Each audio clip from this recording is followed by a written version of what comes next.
Hello students, good morning all of you. और आज देखिए हम सभी लोग स्क्रीन पर पढ़ने वाले हैं क्लास 12 की फिजिक्स विषय के अंतर्गत अति लघु और लघु महत्वपूर्ण प्रश्नों की सीरीज में क्लास नंबर 4 को। ठीक है, आज हमारी कौन सी क्लास है? क्लास नंबर 4 है।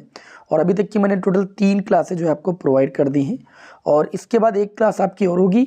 फिर आपके संपूर्ण भौतिकी के सारे महत्वपूर्ण प्रश्न जो है अति लघु और लघु उत्तरी वो आपके समाप्त हो जाएंगे। तो धैर्य के साथ भैया क्लास को कीजिएगा, ठीक है, और क्लास में अंत तक जरूर बने रहिएगा। थोड़ा सा तबीयत अस्वस्थ है, इस वजह से आज स्क्रीन पर पढ़ा रहे हैं। और आज की क्लास में जितने सारे क्वेश्चन है वो सारे आपके क्या हैं भाई, थ्योरी बेस हैं। जैसे यहाँ पर आप देख सकते हो, मैंने पहला महत्वपूर्ण प्रश्न आप सभी लोगों के समक्ष लिया है कि तरंगाग्र को परिभाषित कीजिए। देखिए, रे ऑप्टिक्स के सारे महत्वपूर्ण प्रश्न मैंने डिस्कस कर दिए थे। आज हम वेव ऑप्टिक्स के कुछ महत्वपूर्ण प्रश्न उठाएंगे, साथ ही में प्रकाश विद्युत प्रभाव चैप्टर के कुछ महत्वपूर्ण प्रश्नों को उठाने वाले हैं। जैसा कि आप देखेंगे ये 2024 में ही प्रश्न आया था आपका। तो इसकी परिभाषा बहुत ही सिंपल है कि किसी माध्यम में समान कला में स्थिति में रहने वाले कणों को स्पर्श करने वाली काल्पनिक सतह को हम क्या कहते हैं? तरंगाग्र। ठीक है, तो ये बहुत ही सिंपल परिभाषा है और सभी को याद होनी चाहिए। आगे बढ़ते हैं। अपवर्तन की क्रिया में तरंग दैर्ध्य, वेग, आवृत्ति तथा तीव्रता में कौन सी राशि नहीं बदलती है? जब यह प्रकाश का अपवर्तन होता है, प्रकाश की किरण विरल से सघन में या सघन से विरल में जाती है, ठीक है, तो जब प्रकाश किरण का एक माध्यम से दूसरे माध्यम में जाता है तो उसी को हम अपवर्तन कहते हैं। और इस प्रक्रिया में सब कुछ बदलता है, केवल क्या नहीं बदलती है? आवृत्ति नहीं बदलती। इस बात को याद रखिएगा, ठीक है। अगर प्रकाश किरण एक माध्यम से दूसरे माध्यम में जाती है, अपवर्तन की प्रक्रिया जाहिर सी बात होगी ही होगी, तो केवल आवृत्ति नहीं बदलती। ये प्रश्न भी बहुत ही इंपॉर्टेंट प्रश्न था। अगला प्रश्न मैंने आप सभी लोगों के समक्ष लिया है कि सूर्य के प्रकाश में रंगहीन साबुन के बुलबुले जो आपको देखने को मिलते हैं, घोल में बुलबुले रंगीन क्यों दिखाई देते हैं? इसका क्या कारण है? इंटरफियरेंस ऑफ लाइट, जो प्रकाश का व्यतिकरण होता है। सूर्य के प्रकाश में रंगहीन साबुन के घोल के बुलबुले रंगीन इसलिए दिखाई देते हैं क्योंकि ये रंग फिल्म के ऊपरी तथा निचली पृष्ठों से परावर्तित सूर्य की प्रकाश तरंगों में व्यतिकरण होने के कारण उत्पन्न होते हैं।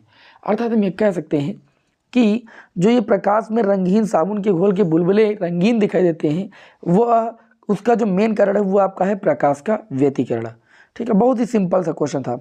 अगला क्वेश्चन है, उन भौतिक घटनाओं का उल्लेख कीजिए जिनसे प्रकाश के तरंग रूप की पुष्टि होती है। भैया ठीक है, ऐसी कौन कौन सी भौतिक घटनाएं हैं जिनसे प्रकाश के तरंग रूप की पुष्टि होती है?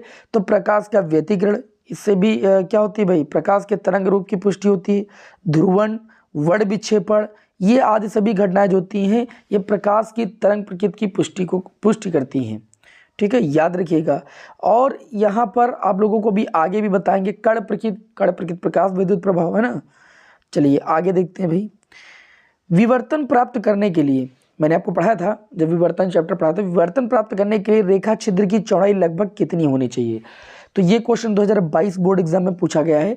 तो विवर्तन प्राप्त करने के लिए रेखा छिद्र की चौड़ाई जो है वो तरंग दैर्ध्य की कोटि की होनी चाहिए। जो तरंग की तरंग दैर्ध्य है उसी की कोटि की होनी चाहिए विवर्तन प्राप्त करने के लिए। ओके, और अगला मैंने बहुत ही महत्वपूर्ण प्रश्न लिया, 2024 बोर्ड एग्जाम में आपसे पूछा गया था कि प्रकाश किरण तथा तरंगाग्र में क्या संबंध होता है? याद रखिएगा, प्रकाश किरण सदैव तरंगाग्र के लंबवत होती है। प्रकाश किरण क्या होती है?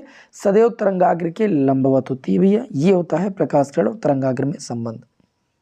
अगला क्वेश्चन है कि प्रकाश के व्यतिकरण से क्या तात्पर्य? देखिए, प्रकाश का व्यतिकरण ये पूछा जाए या प्रकाश का विवर्तन पूछा जाए, संपोषी व्यतिकरण की दशाएं पूछी जाए या विनाशी व्यतिकरण की स्थितियां पूछी जाए, ये पूछा ही जाता है प्रश्न एग्जाम में, इसीलिए इन प्रश्नों को मैंने उठाया। तो जब किसी माध्यम में एक ही आवृत्ति के लगभग समान आयाम वाली दो तरंगे एक साथ एक ही दिशा में चलती हैं तो उनके अध्यारोपण से बनी परिणामी तरंग की तीव्रता कुछ बिंदुओं पर अधिकतम एवं कुछ बिंदुओं पर न्यूनतम होती है। इस घटना को हम क्या कहते हैं भैया? व्यतिकरण कहते हैं। जिन बिंदुओं पर तरंग की तीव्रता अधिकतम होती है उसे संपोषी व्यतिकरण कहते हैं, और जिन बिंदुओं पर तरंग की तीव्रता न्यूनतम होती है वहां पर विनाशी व्यतिकरण होता है। ठीक, मैंने आपको बताया था कि किसी माध्यम में अगर दो तरंगे एक साथ संचरित की जाती हैं तो उनके अध्यारोपण से माध्यम के जिन बिंदुओं पर प्रकाश की तीव्रता अधिकतम होती है वहां पर हुए व्यतिकरण को हम संपोषी कहते हैं, और माध्यम के जिन बिंदुओं पर प्रकाश की तीव्रता न्यूनतम होती है वहां पर हुए व्यतिकरण को हम विनाशी व्यतिकरण कहते हैं। चलिए, हमें उम्मीद है कि आप सभी लोगों को क्वेश्चन समझ में आ रहे होंगे, क्वेश्चन पसंद भी आ रहे होंगे। केवल एक रिवीजन के तौर पर आपको इन प्रश्नों को सॉल्व कराया जा रहा है। देखिए, यहाँ पर जो कला संबद्ध स्रोत है बहुत मेन प्रश्न है। आप देख सकते हो 2016 में और 19 में ये पूछा गया, साथ ही में और भी कई बार ये पूछा गया, मैंने प्रीवियस पेपर उठा के देखे हैं। तो किसी प्रकार प्रकाश के एक ही मूल स्रोत से दो स्रोत अगर बना लिए जाएं, जैसा आप सभी लोगों ने देखा यंग के प्रयोग में, यहाँ पर एक क्या होता है, बिंदु स्रोत होता है, इसके से कुछ दूरी पर, समान दूरी पर दो बिंदु स्रोत और होते हैं। तो वही बात कह रहे हैं कि किसी प्रकाश स्रोत के एक ही मूल बिंदु से दो स्रोत बना लिए जाएं तो एक स्रोत की कला में परिवर्तन होने पर दूसरे कला में भी क्या होता है, वैसा ही परिवर्तन होता रहेगा तथा दोनों के बीच कलांतर नियत बना रहेगा। ऐसे स्रोतों को हम कला संबद्ध स्रोत कहते हैं। कहने का मतलब होता है कि सिंपल भाषा में अगर बात करें तो ऐसे दो स्रोत जिनके बीच जो कलांतर हो, समय का कलांतर क्या हो भाई, नियत बना रहे, वे जो स्रोत हैं वो कला संबद्ध स्रोत कहलाते हैं। ठीक है, एग्जाम में बहुत बढ़िया इंपॉर्टेंट परिभाषा है। प्रकाश के व्यतिकरण से क्या समझते हैं, एग्जाम में प्रश्न आता है, प्रकाश के व्यतिकरण से आप क्या समझते हैं। तो आप सभी लोगों ने देखा होगा सुबह जब सूर्य का प्रकाश आता है घरों में, आपने देखा होगा छोटे से छिद्र या होल से क्या होता है, जब प्रकाश पड़ता है तो छिद्र या होल से टकरा करके मुड़ता है प्रकाश। इसी प्रक्रिया को हम क्या कहते हैं, प्रकाश का विवर्तन। अवरोध या छिद्र, तीज और किनारों पर प्रकाश के आंशिक रूप से मुड़ने की घटना को प्रकाश का विवर्तन कहते हैं। और विवर्तन होने के लिए भी आवश्यक शर्त मैंने बताई कि अवरोध का आकार तरंग की तरंग दैर्ध्य की कोटि का होना चाहिए। अच्छा, एक क्वेश्चन और भी हमने देखा है, प्रकाश का विवर्तन निम्नलिखित दो घटनाओं में प्रदर्शित होता है। ऐसी दो घटनाएं लिखाना, तो आप दिखा सकते हैं ज्यामितीय छाया में प्रकाश का पहुंचना, एक समान प्रदीप्त क्षेत्र में फ्रिंजों का बनाना। ठीक है, ये दो घटनाएं हैं जिनसे ये पुष्टि होती है कि ये प्रकाश का विवर्तन है। ओके, आगे बढ़ते हैं। विनाशी व्यतिकरण की शर्त। देखिए, विनाशी व्यतिकरण और संपोषी व्यतिकरण की दो शर्तें होती हैं स्पेशली रूप से।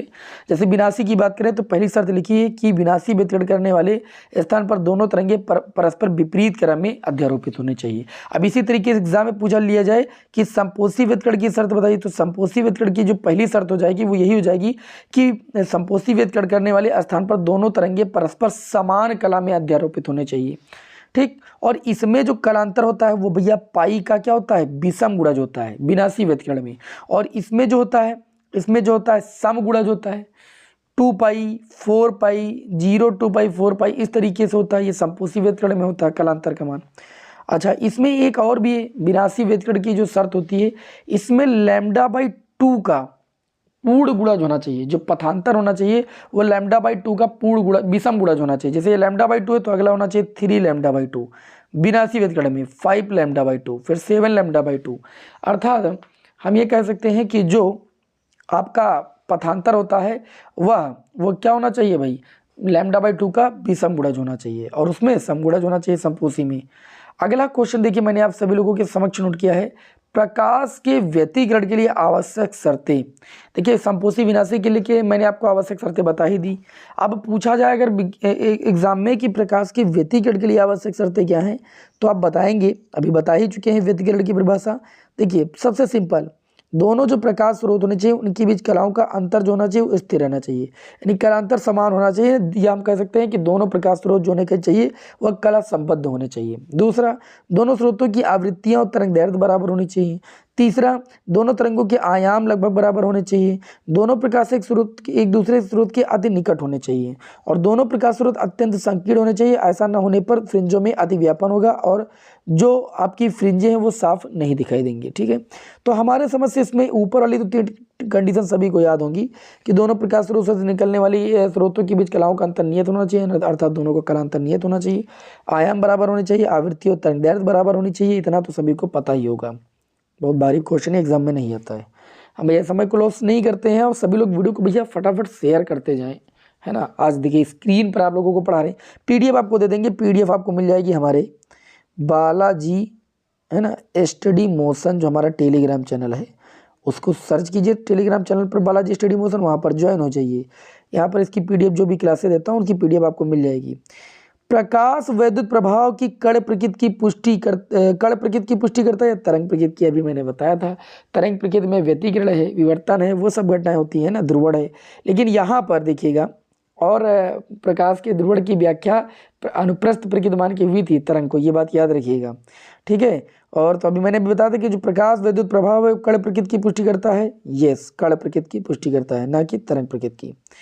ठीक, आगे बढ़ते हैं। किस धातु के कार्यफलन का मान अधिकतम होता है? बहुत इंपॉर्टेंट प्रश्न है। प्लेटिनम धातु के लिए कार्यफलन का मान क्या होता है? अधिकतम होता है। प्रकाश विद्युत प्रभाव में अंतक उल्टता, यहाँ पर नाम को समझ लीजिएगा, अंतक उल्टता को ही संस्तब्ध विभव कहते हैं और संस्तब्ध विभव को ही हम निरोधी विभव कहते हैं। तो एग्जाम में चाहे आपसे अंतक उल्टता पूछा जाए, चाहे संस्तब्ध विभव पूछा जाए और चाहे आपसे निरोधी विभव पूछा जाए, बात एक ही आपको कहना है कि प्रकाश विद्युत प्रभाव में अंतक उल्टता धनात्मक प्लेट को दिया गया न्यूनतम ऋणात्मक विभव है जो प्रकाश इलेक्ट्रॉनों को प्लेट तक पहुंचने से रोक देता है, अर्थात जिस पर प्लेट की वैद्युत धारा शून्य हो जाती है।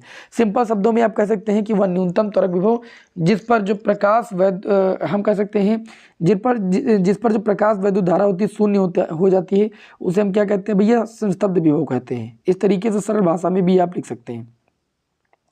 अगला जो क्वेश्चन है वो आप ध्यान से समझ लीजिए। फोटान की ऊर्जा तथा संवेग में संबंध क्या होता है? फोटान देखिए, संवेग P बराबर एच न्यू बाई सी होता है, P बराबर एच न्यू बाई सी, और एच न्यू क्या है? एनर्जी। तो हम P बराबर जैसे सूत्र जानते हैं एच न्यू बाई सी, आप सभी लोगों ने पढ़ा है। एच न्यू को ई लिख सकते हैं, ये ऊर्जा होती है, तो ई अपान सी। इन्होंने कहा था फोटान की ऊर्जा ई और संवेग P है, तो फोटान का ऊर्जा और संवेग में संबंध, तो ये संवेग है, ये ऊर्जा है, तो यही ये जो मैंने बताया P बराबर ई अपान सी, यही जो होता है ऊर्जा और संवेग में फोटान की क्या होता है? संबंध होता है। अगला क्वेश्चन भैया देखते हैं, दी ब्रोगली सिद्धांत से आप क्या समझते हैं? तो आप कहेंगे दी ब्रोगली सिद्धांत के अनुसार गतिमान कण तरंगों की भांति व्यवहार करते हैं। यही मेन सिद्धांत कि जो भी गतिमान आवेशित कण होते हैं या गतिमान कण होते हैं, ये किसकी भांति कार्य करते हैं? तरंगों की भांति कार्य करते हैं। ऐसा किसने बताया था? दी ब्रोगली साहब ने। प्रकाश विद्युत प्रभाव में देहली तरंग दैर्ध्य से क्या तात्पर्य? मैंने कई बार आपको बताया है कि प्रकाश विद्युत प्रभाव एक ऐसा चैप्टर है जिसमें कार्यफलन, देहली आवृत्ति, प्रकाश विद्युत प्रभाव के क्या कहते हैं कुछ नियम जो 4-5 हैं, वो आइंस्टीन समीकरण एग्जाम में आता है। तो प्रकाश की वह अधिकतम तरंग दैर्ध्य जब देहली तरंग दैर्ध्य की बात होगी तो आप अधिकतम तरंग दैर्ध्य बोलेंगे, जब देहली आवृत्ति की बात होगी तो आप कहेंगे वह न्यूनतम आवृत्ति जिससे किसी धातु की सतह से इलेक्ट्रॉनों का उत्सर्जन होने लगी। और जब पूछा जाए देहली तरंग दैर्ध्य तो आपको कहना प्रकाश की वह अधिकतम तरंग दैर्ध्य जिससे किसी धातु की सतह से इलेक्ट्रॉनों का उत्सर्जन होने लगे, वो उसे क्या कहते हैं? देहली आवृत्ति कहते हैं, देहली तरंग दैर्ध्य कहते हैं। देहली तरंग दैर्ध्य को लैम्डा नॉट से लिखते हैं। बात समझ में आ गई कि नहीं? चलिए आगे बढ़ते हैं भाई। अगला जो मैंने क्वेश्चन आपके सामने उठाया, ये भाई पिछले साल बोर्ड एग्जाम 2025 और 24 में आया है, 25 में क्यों नहीं आ सकता है भाई?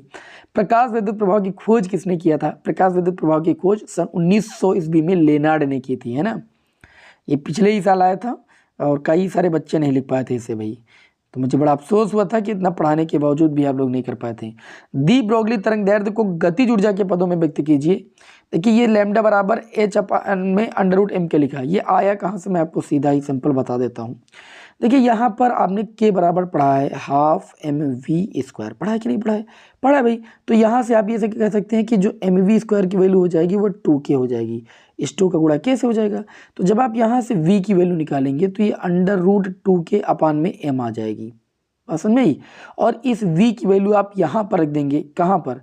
ये लैम्डा बराबर का क्या सूत्र होता है? लैम्डा बराबर h अपान में p बराबर क्या होता है? M V. ठीक, अभी जो मैंने v की वैल्यू बताई है v बराबर अंडर रूट 2k अपान में जो भी हमने बताया वो वैल्यू उठा के यहाँ पर रख दीजिएगा। बस यही लैम्डा बराबर कितना आ जाएगा? h अपान में अंडर रूट 2m के। v की वैल्यू कहाँ से आएगी? k बराबर हाफ एम वी स्क्वायर से v की वैल्यू यहाँ से निकालिएगा, 2k अंडर रूट 2k अपान m आएगी, और ये वैल्यू यहाँ पर इस सूत्र में रख लीजिएगा। किस सूत्र में रखना है आपको? लगाना लैम्डा बराबर h अपान में एम वी, v के स्थान पर वैल्यू रख देना, काट दीजिएगा, लैम्डा बराबर h upon under root 2m के आ जाएगा। यही होता है दी ब्रोगली तरंग दैर्ध्य का सूत्र गतिज ऊर्जा के पदों में। चलिए भैया अगला क्वेश्चन मैंने आप सभी लोगों के समक्ष लिया है कि प्रकाश विद्युत प्रभाव में देहली तरंग दैर्ध्य से क्या तात्पर्य है? अभी मैंने कहा देहली तरंग दैर्ध्य वन अधिकतम तरंग दैर्ध्य जिससे किसी धातु की सतह से इलेक्ट्रॉनों का उत्सर्जन होने लगता है, और देहली आवृत्ति क्या होती है? वह न्यूनतम आवृत्ति होती है जिससे किसी धातु की सतह से इलेक्ट्रॉनों का क्या होने लगता है? उत्सर्जन होने लगता है। देहली आवृत्ति को हम सभी लोग न्यू नॉट से लिखते हैं और देहली तरंग दैर्ध्य को हम लैम्डा नॉट से लिखते हैं। ओके, भूलिएगा बिल्कुल नहीं। आगे बढ़े, अगला क्वेश्चन आप देख सकते हैं, बहुत ही मस्त मैंने क्वेश्चन लिया है। फोटान भैया किसे कहते हैं? इसके गतिज, द्रव्यमान एवं संवेग में सूत्र लिखिए। प्लांक की क्वांटम सिद्धांत में आप सभी लोगों ने पढ़ा है कि किसी पदार्थ द्वारा ऊर्जा का उत्सर्जन तथा अवशोषण सतत रूप से ना होकर ऊर्जा के छोटे छोटे पैकेटों या बंडलों के रूप में होता है। आइंस्टीन समीकरण में हमने पढ़ा है, जिसे हम क्या कहते हैं, फोटॉन। आइंस्टीन साहब ने अपने प्लांक के क्वांटम सिद्धांत में बताया था कि जो प्रकाश होता है वो ऊर्जा के छोटे छोटे पैकेटों या बंडलों के रूप में चलता है, जिसे हम फोटॉन कहते हैं या क्वांटा कहते हैं। और एक फोटॉन की जो ऊर्जा होती है वो आपकी h न्यू होती है। तो फोटॉन की गतिज द्रव्यमान का सूत्र हो जाएगा h न्यू अपान में c स्क्वायर। फोटॉन का जो संवेग हो जाएगा p बराबर h न्यू अपान में c हो जाएगा, याद रखिएगा। अगला क्वेश्चन देखते हैं भैया। अगला जो क्वेश्चन है वो आपका है, निरोधी विभव से क्या तात्पर्य है, इसका मान किस पर निर्भर करता है। अभी मैंने कहा निरोधी विभव को अन्य दो नाम से भी जानते हैं, अंतक विभव या संस्तब्ध विभव। और इसका मान किस पर निर्भर करता है, देखिए अभी मैंने कहा था कि वह निरोधी विभव धन प्लेट पर लगाया गया वह न्यूनतम ऋणात्मक विभव है जिस पर आपतित प्रकाश की किसी भी आवृत्ति के साथ कैथोड से उत्सर्जित सभी प्रकाश इलेक्ट्रॉनों को प्लेट तक पहुंचाने से रोकता है। अर्थात जिस, हम कह सकते हैं सिंपल भाषा में, वह न्यूनतम तरंग विभव जिस पर जो प्रकाश विद्युत धारा होती है, ठीक है, जिस पर प्रकाश विद्युत धारा शून्य हो जाए, उस न्यूनतम विभव को हम क्या कहते हैं, निरोधी विभव। निरोधी विभव को हम कैपिटल V0 से लिखते हैं भैया। इसका मान आपतित प्रकाश की आवृत्ति तथा फोटो सेल के कैथोड की धातु पर निर्भर करता है कि वह धातु किस प्रकृति की है। बात समझ में कि नहीं समझ में। इस तरीके से मैंने आप लोगों को कुछ जो है महत्वपूर्ण प्रश्नों से रूबरू कराया इस छोटी सी क्लास में। मैंने सोचा आप सभी का कोई नुकसान ना होने पाए, इसलिए थोड़ा सा मैंने आज स्क्रीन पर क्लास लिया और हमें उम्मीद है कोई दिक्कत किसी को नहीं होगी। केवल प्रश्नों का रिवीजन आप सभी का अच्छे से होना है। चलिए, आप लोगों को शाम को भी एक क्लास प्रोवाइड करेंगे। ओके, ऐसा कुछ नहीं, आज 2 क्लासें प्रोवाइड करेंगे। फिर हम नेक्स्ट क्लास में आपको मिलते हैं। जय हिंद, वंदे मातरम।